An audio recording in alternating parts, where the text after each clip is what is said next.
À partir de l'automne 2024, pour tous les étudiants hors Québec, de premier cycle et de deuxième cycle professionnel, autant canadiens qu'internationaux, un tarif plancher sera établi.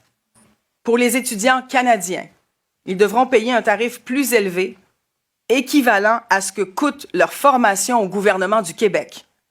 Ainsi, le tarif passera de 8 992 $ à environ, selon des estimations préliminaires, 17 000 $.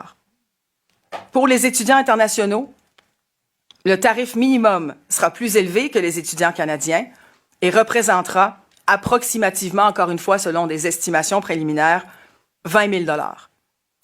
De plus, sur chacun de ces étudiants non québécois, on vient récupérer un montant forfaitaire.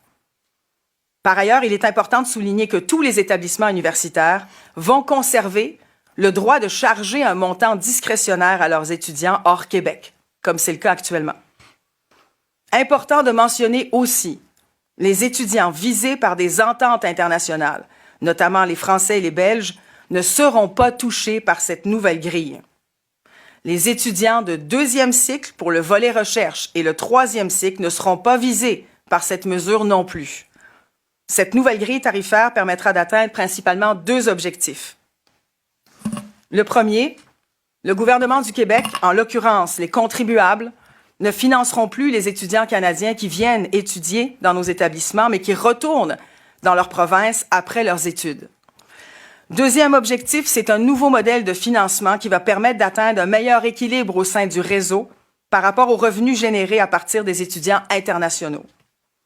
En récupérant ce montant forfaitaire sur des droits chargés à chaque étudiant international, le ministère d'Enseignement supérieur va se donner effectivement les moyens de financer des mesures qui nous permettront de mieux soutenir le réseau francophone dans l'attraction d'étudiants internationaux, particulièrement dans les domaines stratégiques pour l'économie québécoise et nos services publics.